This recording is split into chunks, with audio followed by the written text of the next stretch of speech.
उस वक्त मैं सीताराम शर्मा की एक फिल्म निर्देशित कर रहा था।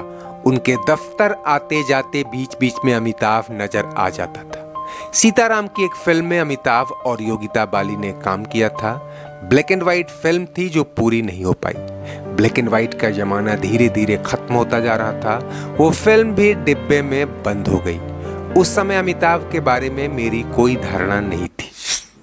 दोस्तों, ये जो कुछ आप सुन रहे हैं और पढ़ भी रहे हैं वो मैं नहीं कह रहा, बल्कि एक खास शख्स के हवाले से एक किताब में लिखी इबारतें हैं जो फिल्म इतिहास के सुनहरे पन्नों में दर्ज हो चुकी हैं। वो शख्स थे प्रकाश मेहरा, और उनका ये बयान उस दौर का है जब वो साल 1972 के शुरू में अपनी फिल्म जंजीर के लिए लीड एक्टर तलाश रहे थे। ये तो आप सब जानते ही हैं कि फिल्म की सारी तैयारियां पूरी हो चुकी थी, लेकिन पहले से प्रस्तावित हीरो धर्मेंद्र के पीछे हटने और फिर हीरोइन मुमताज के भी फिल्म छोड़ देने के बाद लीड एक्टर का संकट आ खड़ा हुआ था।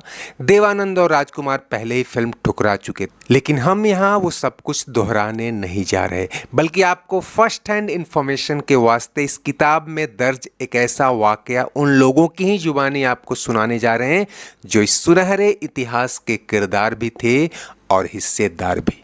और आपको उस फिल्म और उसमें भी उस खास सीन से रूबरू कराएंगे जिसे देखकर ही अमिताभ को जंजीर में लेने का फैसला किया गया था।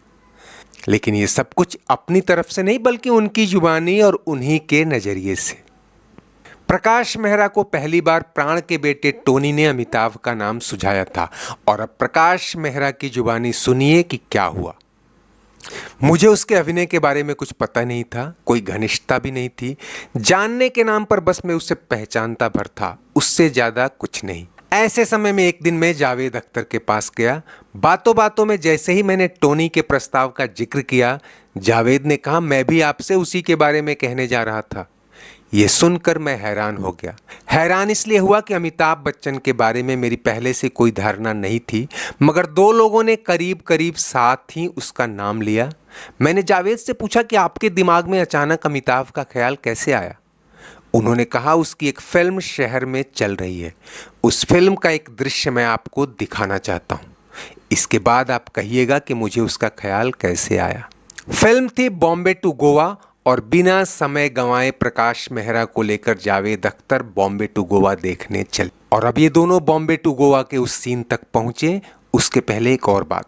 बॉम्बे टू गोवा जिसे महमूद और एनसी सिप्पी ने प्रोड्यूस किया था, उसे साउथ के जाने माने डायरेक्टर एस रामनाथन डायरेक्ट कर रहे थे, और ये उनकी पहली हिंदी फिल्म थी। और इस फिल्म के किस सीन ने जावेद अख्तर को इम्प्रेस किया था जिसे वो प्रकाश मेहरा को दिखाने ले जा रहे थे, उससे पहले आप वो सीन देखिए जो सबसे पहले शूट हुआ था।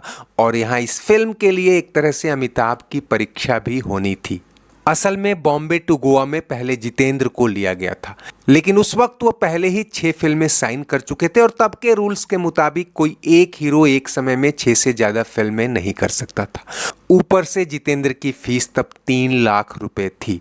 ऐसे में उनका फिल्म छोड़ना झटका भी था और फिल्म मेकर्स के लिए राहत भी। प्रोड्यूसर महमूद तो अमिताभ को जानते थे, वो शुरू में उनके दिलाए मकान में ही रहते थे और उनके भाई अनवर अली के दोस्त बन चुके थे।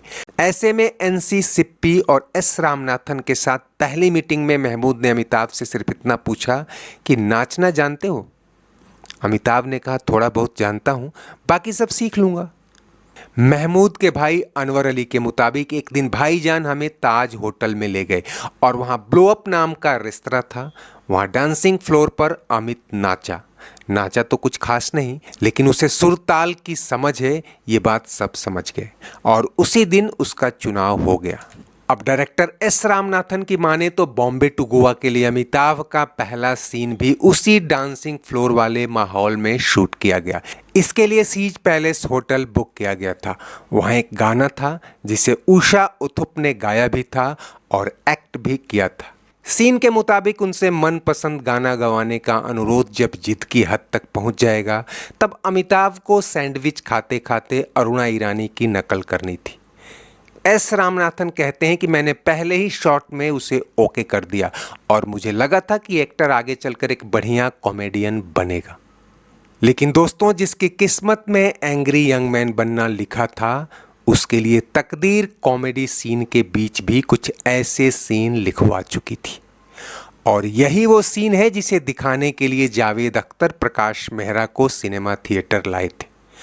इसमें अमिताभ के चेहरे पर उन्हें अपनी स्क्रिप्ट जंजीर के लीड हीरो इंस्पेक्टर विजय खन्ना का अक्स दिख रहा था। एक दृश्य में अमिताभ को च्युइंगम चबाते हुए शत्रुघ्न सिन्हा से लड़ना था। उस दृश्य ने मुझे बेहद प्रभावित किया। जाति मामले में दखल नहीं देते, समझे आप? मिस्टर वर्मा, आप फोटो क्लिक कीजिए और आप हटिए हटिए। हटने वाले दिन हम पैदा नहीं हुए। उस फिल्म को देखते हुए मैंने अमिताभ को जंजीर में लेने का फैसला कर लिया। इसके बाद जावेद अख्तर और प्रकाश मेहरा अमिताभ से मिलने उनके घर मंगल गए। अब ये मंगल क्या है जरा ये भी जान लें। जो लोग मुंबई में अमिताभ के घर के तौर पर प्रतीक्षा और जलसा का नाम ही जानते हैं, उन्हें शायद ये नहीं पता कि मंगल एक तरह से मुंबई में अमिताभ का पहला घर था। एक मंजिला किराए का मकान, जिसके ऊपर मकान मालिक से कहकर अमिताभ ने 2 कमरे और बनवा लिए थे, क्योंकि उनके छोटे भाई अजिताभ जर्मनी से नौकरी छोड़कर लौट आए थे और माता पिता दिल्ली का बंगला छोड़ कुछ दिनों के लिए बेटे के पास मुंबई पहुंचे थे। तो इसी मकान में जावेद अख्तर ने अमिताभ को पूरी कहानी सुनाई और उन्हें स्क्रिप्ट भी सौंप दी।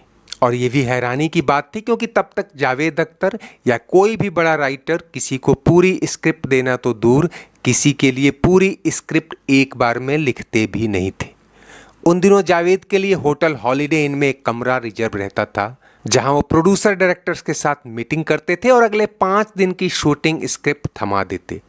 हालांकि जंजीर की कहानी वो कंप्लीट कर चुके थे और वैसे भी धर्मेंद्र ने फिल्म छोड़ने से पहले इसे अच्छी तरह देख पढ़ लिया था, लेकिन अब अमिताभ पर भरोसा जताते हुए उन्हें पूरी कहानी सौंप दी।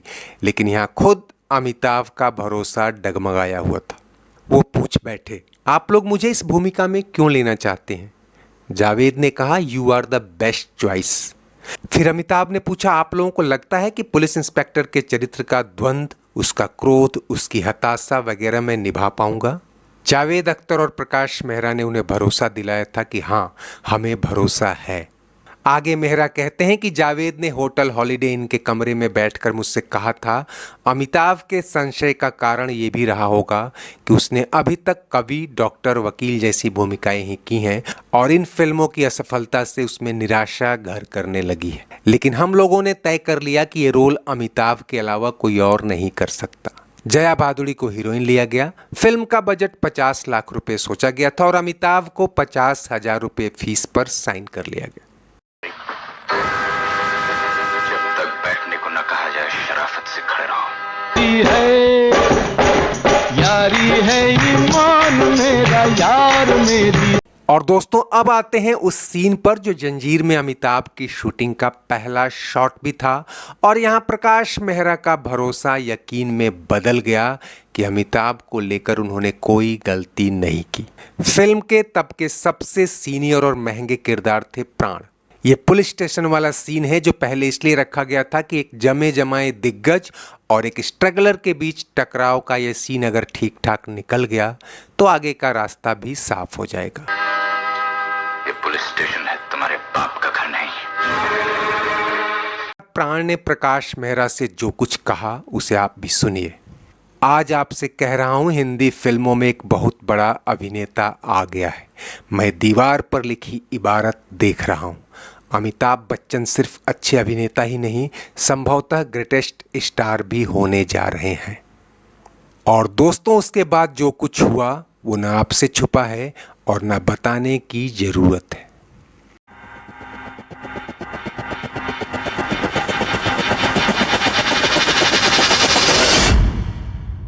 तो दोस्तों यादों के झरोखे से आज बस इतना ही। चलते चलते वीडियो लाइक करने के साथ ही अगर चैनल सब्सक्राइब नहीं किया है तो प्लीज़ वो भी करते चलिए। कमेंट बॉक्स में आपकी हर राय का स्वागत है। शुक्रिया, नमस्ते, आभार। दिल तेरा है, मैं भी तेरी हूँ सनम। यारी है ईमान मेरा यार मेरी जिंदगी।